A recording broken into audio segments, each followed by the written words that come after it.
know you guys remember after the election, AOC posted that video where she said what happened was so massive that it was going to take some time to share what happens next. A lot of people really read into the wording hoping that there was some secret that was going to come out, but that was not the case. She was buying time, because leading a country and leading a rebellion are two very different things. But now it's been a few months, and I can tell you from my own observations, we are on the verge of something amazing. But it's going to take a few minutes to tell you, so you might want to press the 2x and lean in. A little bit of background. In 2006, I got my journalism degree, and it felt like journalism was about to go through a revolution. After September 2001, Hurricane Katrina, Bush's insane foreign policy, and the explosion of social media and digital video, the world was overflowing with problems, but thousands of new channels were opening up at the same time for people like me to help everybody understand them. But then the Great Recession hit at the worst possible time. In the old days, newspapers were mainly funded by two revenue streams. One was classified ads, remember that, and the other was more traditional ad spending. At the same time, hundreds of new clickbait sites were popping up, stealing all of the headlines and the ad revenue that came along with them. People still needed news, and the news was still being created, but the business model was left behind. Millions of people started saying things like, I get my news from social media. But what they didn't realize was that those headlines were being generated by journalists working for publishers that at that time were hemorrhaging cash. So when ad revenue dried up, all of those newspapers closed their doors, and all of the TV stations got bought up by bigger and bigger conglomerates. As the revenue dried up, so did their ability to afford talent, which leaves us where we are today with thousands of useless news websites and a bunch of TV stations that have swapped out their talking heads for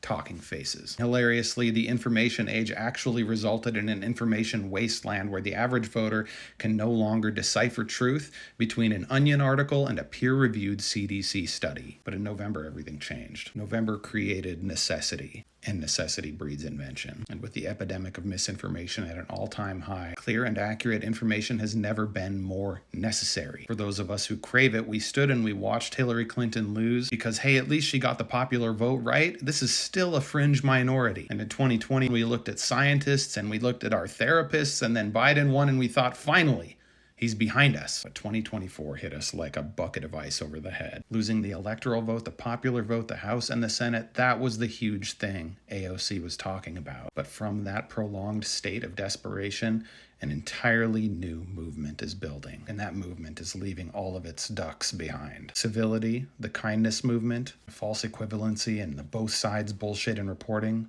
it's all dead. Because we were gaslit into believing we were part of an American society that wanted to find common ground. Then they elected that guy. A majority of them. Guy who hates religion, he hates disabled people, he hates trans people, he hates members of the military, the police, and veterans all at once. He hates brown people, he hates women, he hates everything except for power. And he wore it all on his sleeve, and they said, yeah, that guy. He's gonna get us more eggs.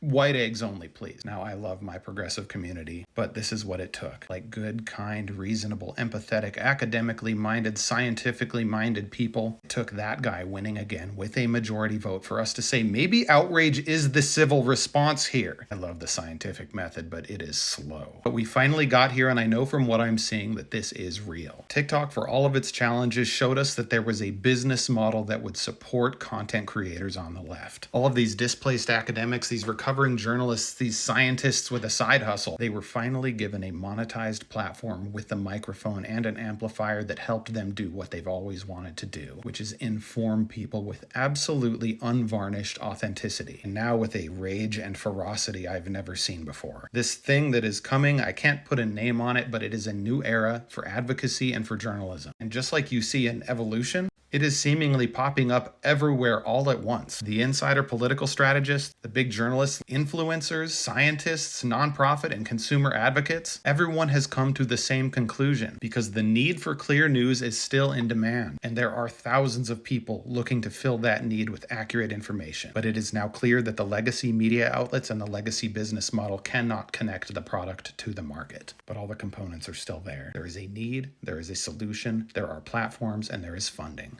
And there is an army of brilliant content creators boiling with energy to make this happen. You already know these people, and they cover every corner. The breaking news people, the foreign policy people, the economists, the wounded veterans, the recovering politicians and recovering journalists, comedians, scientists, and thousands of analysts and editorialists. These people have felt a spark, and they are leaving their major institutions to be part of something new. I believe that taste of unfiltered oxygen is going to turn that spark into a wildfire. I can't tell you what it is. I can't tell you what it's called, but I can tell you I will be part of it. And in the next 6 to 12 months, it is happening. And the other side is going to hate it.